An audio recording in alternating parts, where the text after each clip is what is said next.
I'm Dr. Sarah Olivo. And I'm Dr. Liz Seidler, and you're listening to College is Fine, Everything's Fine.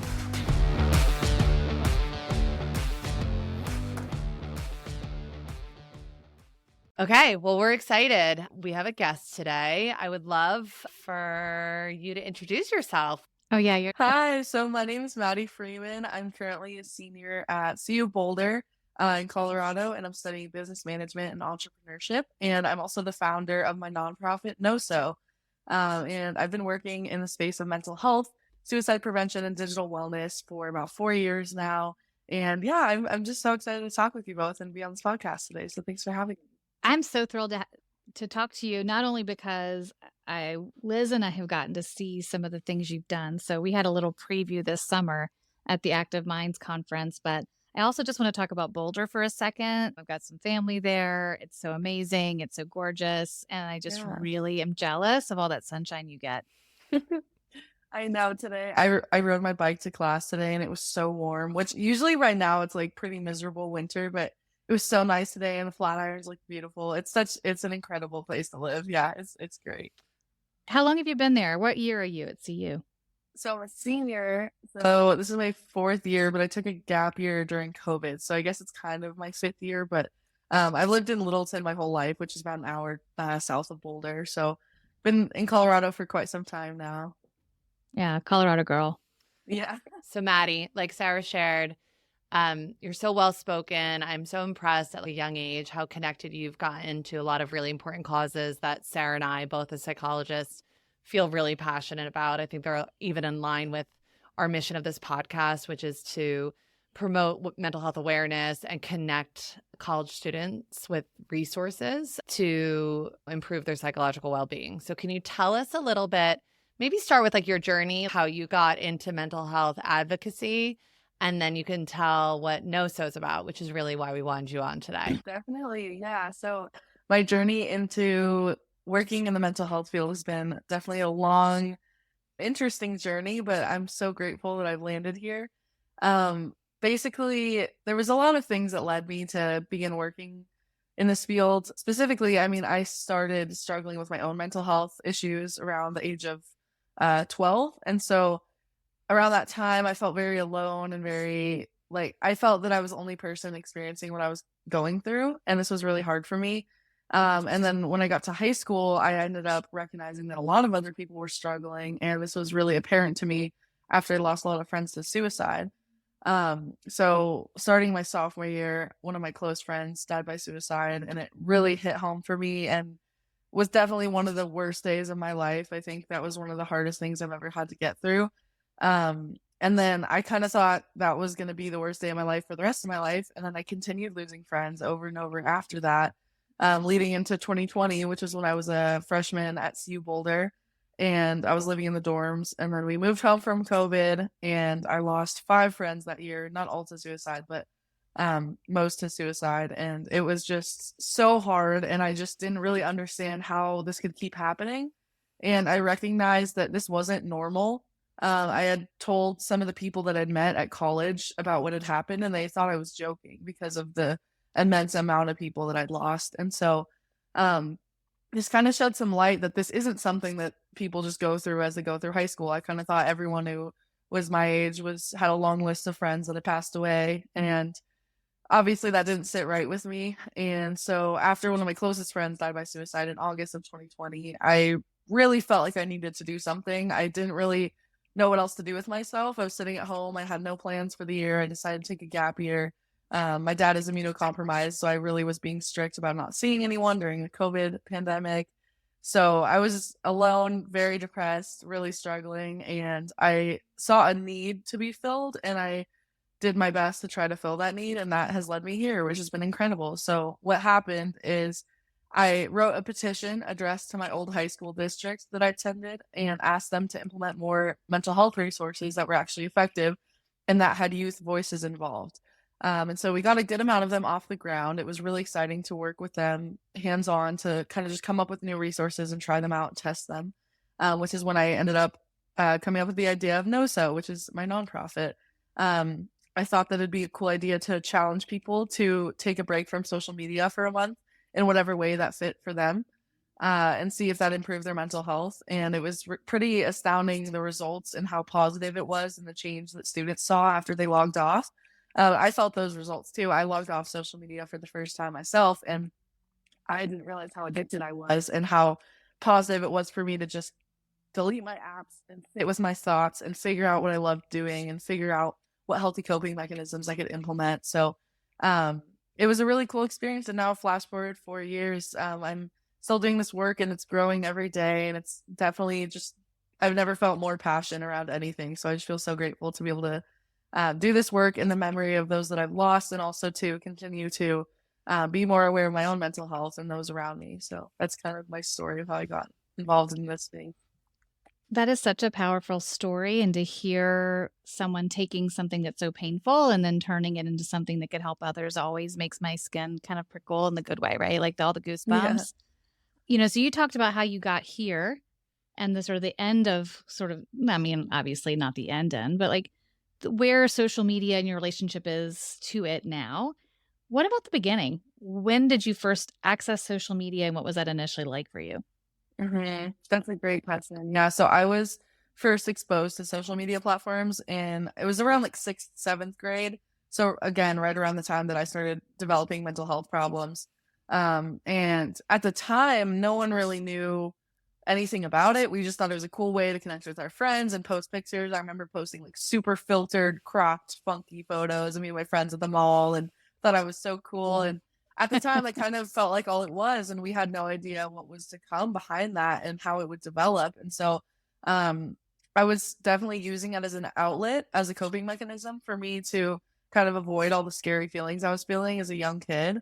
And then kind of moving through high school, I started feeling extremely addicted to it, but I didn't really think it was bad because I felt like everyone was addicted to it. I even remember my mom a few times kind of asked me, she's like, I feel like you're spending way too much time on your phone. Like, what do you think? And I was like, shut up, mom. Like, I think it's fine. Everyone does it. Right. But looking back, like I was genuinely spending 8 hours a day on my phone, and at least 6 of those hours was social media. And it really pains me to think back on that because I know that that made everything so much harder for me to deal with. And I know that that was my number one coping mechanism, which is not a healthy coping mechanism. It just distracted me and took away my kind of lust for life and my ability to seek out passions and seek out the things that I actually enjoy doing. And it took me away from my friends. And yeah, it was just very interesting because I wasn't aware until I watched The Social Dilemma, which is when I really learned that it's designed to be addictive, that our attention is being bought and sold. I had no idea any of those things were happening behind the scenes. And I felt very used and disgusted. And I really had wished that in high school and in middle school, I had learned about the addictive design and I actually understood how that business model worked. Because then maybe I wouldn't have been spending as much time on it. And what does it look like? Sarah talked about this journey. What does it look like now for you? I mean, of course, you have this nonprofit and you're trying to increase some of the awareness that you wish that you had when you were younger and were introduced to these platforms. But what does your relationship with social media look like now as a college student, where I think a lot of college students are very entangled in social media? Definitely. Yeah, it's been definitely a hell of a journey. I would definitely say I'm probably at the healthiest point I've ever been with my social media usage, which is awesome. But that's not to say I don't have struggles still. I've noticed that whenever I do the detox, so I've deleted social media for a month or longer 4 times now. And every time I do, I end up feeling better and better after once I re-download the apps, because I feel like I have a new sense of how to kind of enter the social media realm in a healthier way. But then I tend to feel like I'm just end up after a month or so just slipping right back into my old habits, which is really frustrating. And so something that I've noticed, first of all, is that over time I've slowly deleted apps permanently that just don't really serve me anymore. So I used to spend a lot of time on specifically Twitter and Instagram. Like those were my two apps that I'd always go to. I ended up deleting Twitter about 3 years ago because I just didn't really get much value from it anymore. And then I ended up deleting Instagram about 2 years ago for the same reason, especially because of the scrolling I was feeling so addicted to.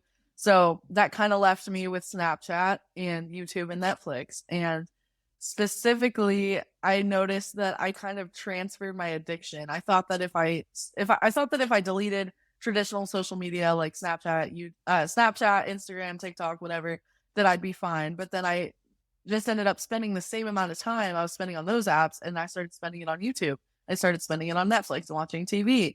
And so quite recently, I got into a pretty unhealthy spiral with that, where I would just want to watch one YouTube video and I'd end up watching for like 6 hours. And we've heard that story so many times, and that's how it's Oh, yeah. intended to be, right?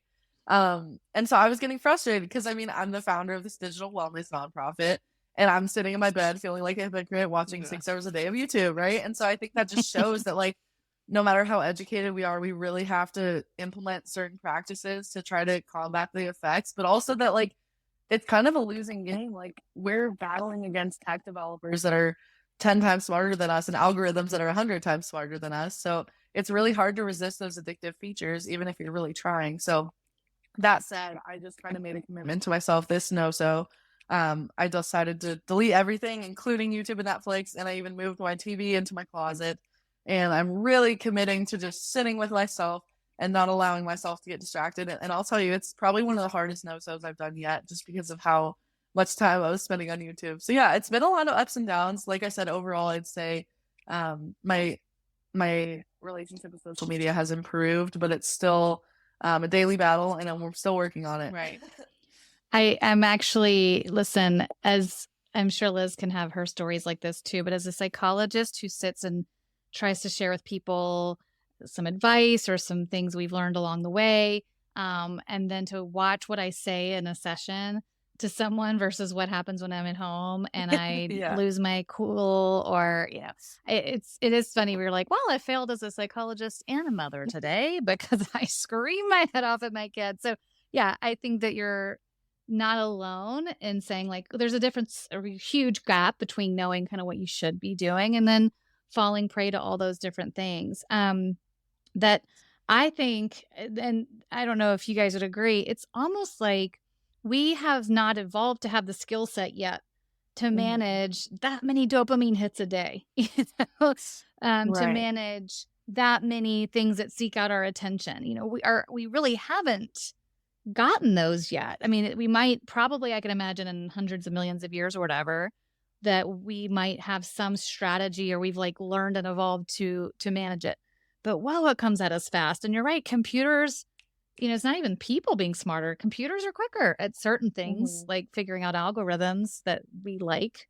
So I think that it can keep us feeling a little powerless. And I love that you've taken that power back and slowly each time think, wait a minute, YouTube has an algorithm too. Netflix says keep watching. That little blip, you know, can get me too. So kudos. Yeah. Definitely. I was going to say, Maddie, it sounds that you have the awareness, and then the part that you keep doing is like, just keep reflecting. Like, is this working for me? Is this helping me? And with compassion, it seems like, towards yourself, like, how could it be otherwise that I keep slipping back into these places?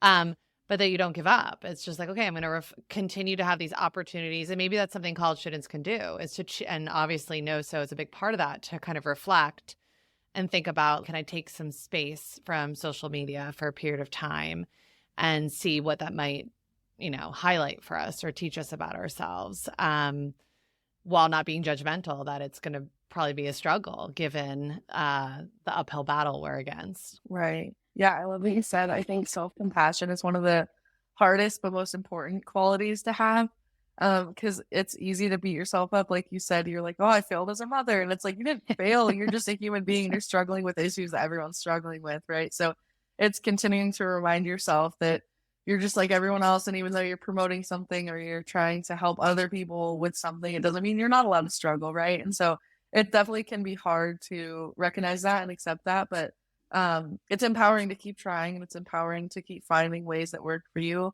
And yeah, that's what my nonprofit really aims to do, is figure out how people can find a healthier tech life balance. And for some, that's deleting social media for a month. And that's obviously a challenge we promote, is No Social Media November. But there's a lot of other ways to do that. You can try to form a healthy relationship. You can try to create the kind of morph the platforms into something you'd rather see, like unfollow people that make you feel bad about yourself, and follow creative inspirations and other things like that. And maybe turn off your notifications or turn your phone grayscale. Like, there's a lot of ways that we as individuals can find a healthier digital well-being, but it doesn't have to, it's not one size fits all. So it's definitely, yeah, it's been an interesting journey for me for sure. I think one of the things you said that was really skillful is you set yourself up for success. We know that a really great way to act with a lot of willpower is to do behaviors beforehand that can help get us there. So it's a lot easier to have willpower not to hop on Instagram and scroll if you've created it as a more, creative environment for yourself. It's a lot easier with other things too, right? It's a lot easier for me to eat healthy if when I go to the grocery store, don't get all the things that I know are going to be really hard for me to eat or to stay away from eating in that moment. So that's a really skillful thing that you're doing. And is that something that you're ever coaching people? Like when you do this, are there tips that you say in addition to, hey, listen, just it doesn't have to be a full detox? Are there other tips that you have, sort of a plan that you offer to people who say, I can't do the whole month? Yeah, definitely. So we have actually three kind of concrete levels of participation. So the all-in way to go is deleting all social media for the full month. It's just full commitment and it can be very impactful, but for some people that's just not in the cards. So the next level down is the school/work option.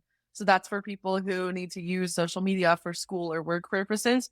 So basically what they would do is they can keep that app for the school work purpose and try to only use it for that reason, and then delete all other social media on their phone. And then the last method is just I'm working on it. And so that's the method that has a lot of different tips and tricks under it. It's like I said, you can unfollow people who make you feel bad about yourself. Maybe delete some apps that just don't even feel like they're serving you anyway, and you don't even go on them anyway. So there's a lot of ways that people can get involved. A new kind of level we unlocked this year was choosing anywhere between 1 and 30 days. So rather than doing a full month, you can delete social media for 3 days and just see how you feel. And I've done that in the past when I'm having a really stressful week, and just 3 days can be so resetting. So it really is just examining like what feels accessible to you and what you think would actually help, but also like taking a leap of faith, going out of your comfort zone and trying something that may be hard for you, but actually might reap a lot of benefits. And so another thing I wanted to touch on is with any habit, specifically quote unquote bad habits that we have, once you eliminate that bad habit, you can't just leave it there. You need to find something to replace it with. That's such a crucial thing that we need to find. And so a huge thing that we emphasize at NoSo is if you're going to delete social media or limit your usage, find something else to replace that time with. So we actually make these really cool checklists where people can write down a bunch of different things they've always wanted to try, or things they've been meaning to do, or people they've been meaning to reach out to. And even like random acts of kindness, of just ideas that whenever they're feeling bored or whenever they reach for their phone, try to click that spot where Instagram used to live and then it's not there. They can turn to the list instead.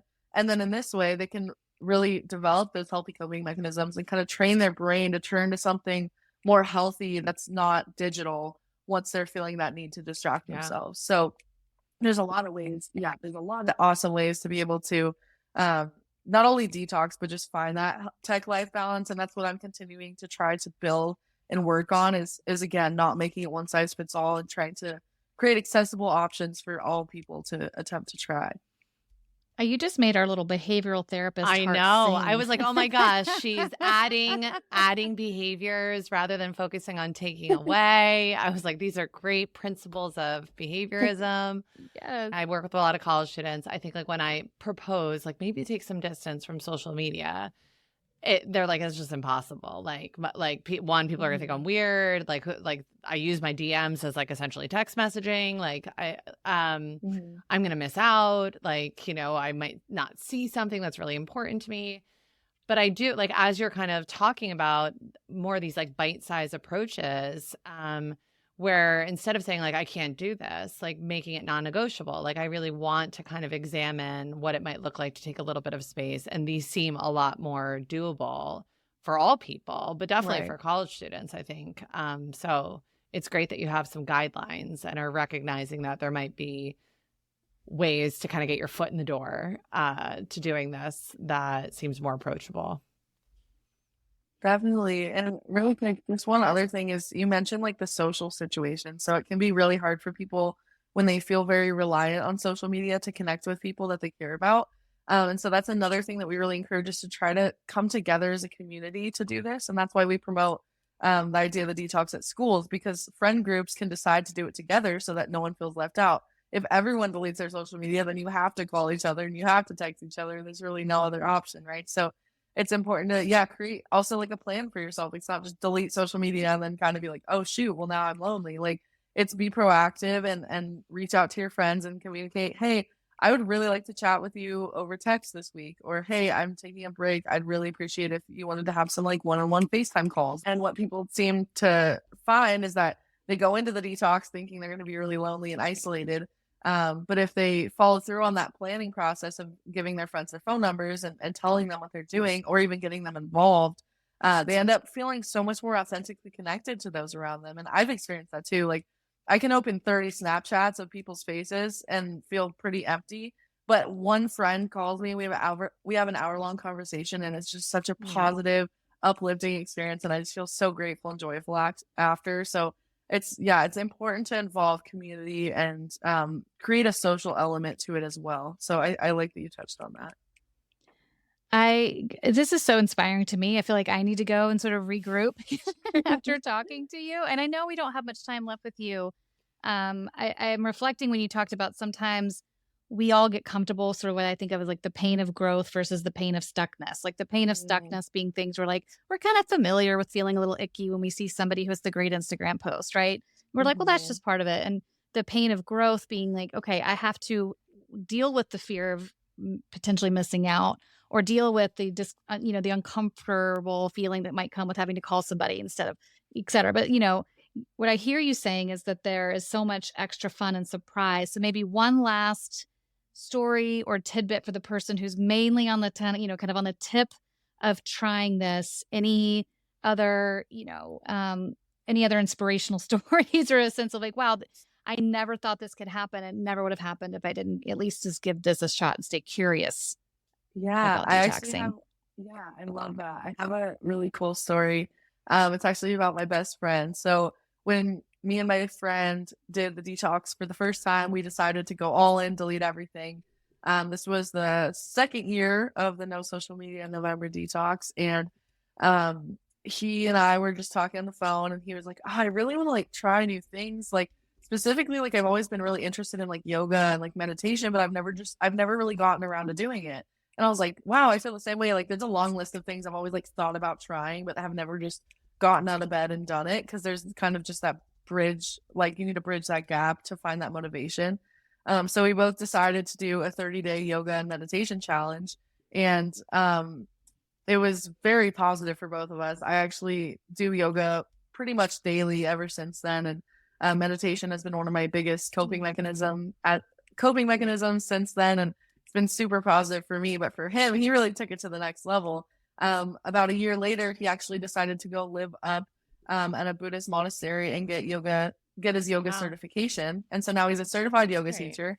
And he also started a meditation club at his college. So he leads guided meditations every week for about 20 students. And he's found so much purpose and passion and guidance through that. And I think he's going to follow that path for his career. And it's been so beautiful to see that just setting aside the digital distraction for a little while really awakened him to his purpose, to the point where he's found what he loves in life. And that's just been such a beautiful thing for me to see. And of course, I've developed that passion as well. But I think seeing that was so positive, and I've heard a lot of other stories like that. So I think it's important to just give it a shot. If you have a calling that says like, this might be really hard, but I think it could be really positive, give it a shot. The worst thing that can happen is you'll re-download social media the next day, right? So as long as you give it a shot in whatever way it works for you, I think it can be really positive. So yeah, thank you guys so much. What a beautiful story. Oh my gosh, so many good feels. Thank you so much for coming, and we can't wait to share so much. that story. Yes. Thank you so much for being on. Thank you both so much. I'm good to talk to you. Bye.